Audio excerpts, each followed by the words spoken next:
नमस्कार, मी केतकी जोशी आणि पहिलीच बातमी आहे मुंबई मेट्रोसाठी अत्यंत महत्त्वाची बातमी।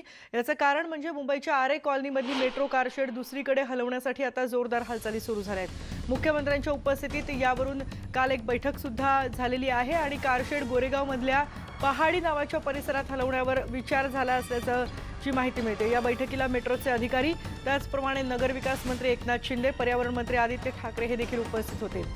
युती सरकारच्या काळात शिवसेनेनं आरेमध्ये कारशेड उभारायला विरोध केला होता। त्यानंतर हे प्रकरण कोर्टात गेलं होतं। कोर्टाकडून हिरवा कंदील मिळाल्यानंतर कारशेडचं काम सुरू झालं होतं। 97% झाडं सुद्धा एका रात्रीत पाडण्यात आली होती आणि आता सध्या कारशेडचं काम ठप्प आहे। मात्र आता ही कारशेड इतरत्र हलवण्याच्या दृष्टीनं सगळ्या हालचाली सुरू आहेत।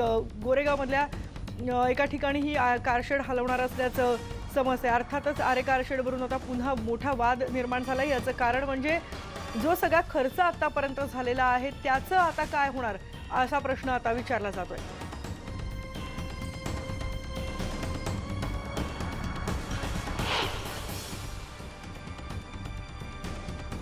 तर आरे कारशेड पहाडीमध्ये हलवण्याची सरकार घेत असलेली भूमिका ही केवळ इगोसाठी आहे आणि यामुळे महाराष्ट्राचं नुकसान होणार आहे, अशी टीका विधान परिषदेचे विरोधी पक्षनेते प्रवीण दरेकर यांनी केली आहे। कारशेडवर आधीच मोठ्या प्रमाणात खर्च झालाय, त्या खर्चाची जबाबदारी कोण घेणार असा जाब आता मुंबईकरच सरकारला विचारतील, असं देखील दरेकर म्हणाले। आरे कारशेड पहाडीमध्ये हलवण्याची सरकार घेत असलेली भूमिका मला वाटतं केवळ आपल्या युगोकरिता महाराष्ट्राचं नुकसान करणारी अशी आहे। कारण आतापर्यंत कोर्टाने या ठिकाणी मान्यता दिली, आवश्यक ती झाडं तोडून झालेत आणि मग यावर मोठ्या प्रमाणावर खर्च झालेला असताना अशा प्रकारचं आरे कारशेड हलवण्याचा अट्टहास कशासाठी? या सर्व झालेल्या खर्चाची जबाबदारी त्या ठिकाणी कोण घेणार? आणि मला वाटतं याचा जाब मुंबईकर विचारल्याशिवाय राहणार नाहीत। आणि आरे कारशेडचा नेमका वाद काय आहे त्यावर एक नजर टाकूयात।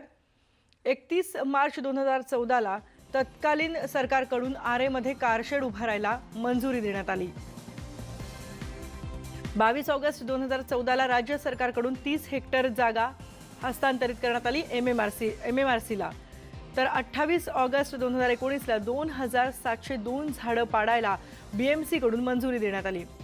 ही झाडं सगळी पाडण्याच्या विरोधात मुंबई हायकोर्टात याचिका दाखल करण्यात आली होती। 4 ऑक्टोबर 2019ला एका रात्रीमध्ये 2141 झाडं या ठिकाणची पाडण्यात आली। 5 ऑक्टोबर 2019ला आरे कॉलनीत मोठं आंदोलन झालं, ज्यामध्ये 29 आंदोलकांना अटक करण्यात आली। त्यानंतर 28 नोव्हेंबरला उद्धव ठाकरे यांनी मुख्यमंत्रीपदाची शपथ घेतली। 29 नोव्हेंबरला उद्धव ठाकरे यांच्याकडून कारशेडच्या कामाला स्थगिती देण्यात आली।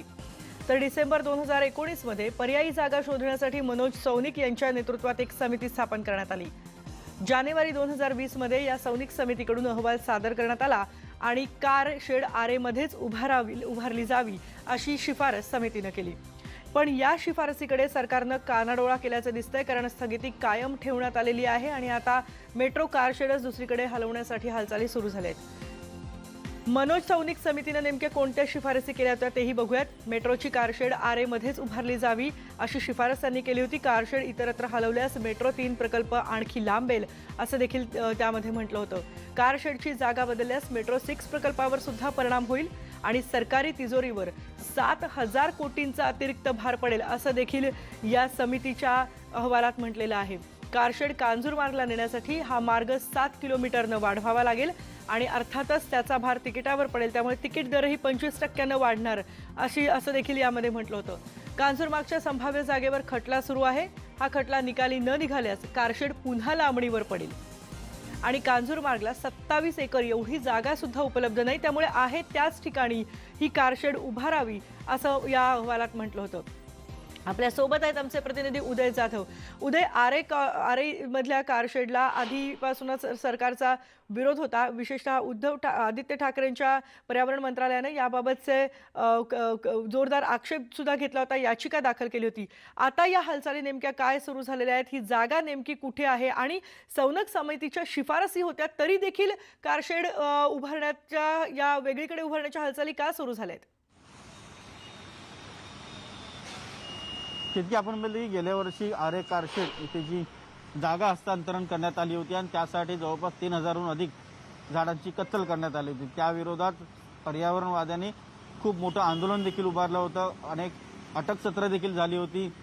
त्यानंतर हा विषय जो आहे स्थगित करण्यात आला होता। हे कारशेडचं काम जे आहे ते स्थगित करण्यात आलं होतं, कारण राज्यात सत्तांतर झालं होतं, महाविकास आघाडीचं सरकार आलेलं आहे आणि महाविकास आघाडीचं सरकार आल्यानंतर एक अहवाल जो आहे तो मागवण्यात आला होता की कारशेड अन्य कुठे जागेमध्ये उभारू शकतो किंवा या संदर्भात काय पर्याय उपलब्ध होऊ शकतात। मात्र जो अहवाल आला होता त्या अहवालानुसार हे कारशेड आहे त्याच ठिकाणी उभारावं असं सांगण्यात आलं होतं। मात्र तरीही पर्यावरणवाद्यांनी आपला विरोध जो आहे कायम ठेवला होता। आरेमध्ये कारशेड उभारू नये अशी त्यांची ठाम भूमिका होती। अन्यत्र मुंबईत कुठेही हे कारशेड उभारण्यात यावं अशी त्यांची विनंती होती। त्यानंतर आणखीन एक पर्याय याबद्दल शोधण्यात आला होता। गोरेगाव येथे जो पर्याय सांगितला जात आहे तो पर्याय अजून अंतिम स्वरूपात आलेला नाही आहे। त्याबद्दल सध्या प्रस्तावित चर्चा सुरू आहे। ही चर्चा सुरू आहे आणि चर्चा सुरू असताना जर का आपण त्या ठिकाणी कारशेड उभारलं तर राज्य सरकारला आणखीन किती अतिरिक्त खर्च करावा लागणार आहे याची देखील चाचपणी केली जात आहे। सध्या जिथे कारशेड उभारलाचं नियोजन आहे म्हणजे आरे कारशेड येथे त्या ठिकाणी जी मेट्रोची लाईन येणार आहे, रेल्वे लाईन, ही लाईन या गोरेगावपर्यंत आणखीन वाढवावी लागणार आहे, त्यामुळे खर्च देखील वाढू शकतो।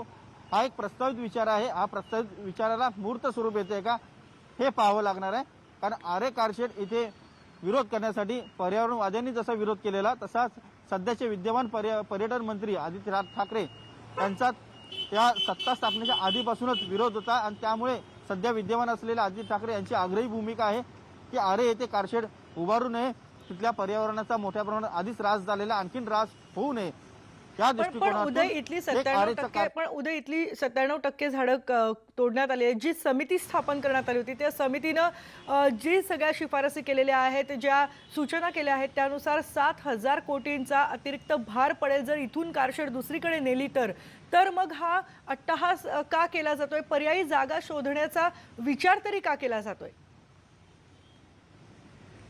की सर्वात प्रथम म्हणजे या अहवालामध्ये जे सांगण्यात आलं होतं की जवळपास 7,000 कोटींचा अतिरिक्त भार सोसावा लागेल, या 7,000 कोटीबद्दल देखील प्रश्न विचारले जात होते, कारण खरंच 7,000 कोटी रुपये अतिरिक्त भार हा सोसावा लागणार आहे का? कारण संपूर्ण मेट्रो कारशेडचा जो खर्च आहे तो पाहता फक्त एका कारशेड पुरता, कारण संपूर्ण मुंबईमध्ये जवळपास 7 मेट्रो लाईनचे टप्पे आहेत, त्या 7 मेट्रो लाईनच्या टप्प्यांपैकी एका टप्प्याचं आरे कारशेड हे असणार आहे। त्या आरे कारशेडसाठी 7,000 कोटी लागणार आहे का असा प्रश्न त्यावेळेला नगरविकास मंत्रालयातर्फे विचारण्यात आला होता। त्यामुळे त्या रक्कमबद्दल देखील एक संभ्रम अवस्था आहे की नेमका खर्च खरे तर किती अतिरिक्त लागणार आहे। अतिरिक्त खर्च लागणार एवढं निश्चित आहे, मात्र तो 7,000 कोटींपर्यंत जातोय का हे आता पाहावं लागणार आहे। अगदी उदय, आणि याबद्दलचे अपडेट्स आम्ही घेत राहू, कारण विरोधक सातत्यानं यावर टीका करतायत। केवळ अट्टहासापायी, अहंकारापायी म्हणून हा प्रकल्प, ही कारशेड दुसरीकडे हलवण्याच्या हालचाली सुरू झालेल्या आहेत असं देखील विरोधकांचं म्हणणं आहे। पण आपण दिवसभर या बातमीवर लक्ष ठेवून असणार आहोत। पुढची एक महत्त्वाची बातमी आहे, एका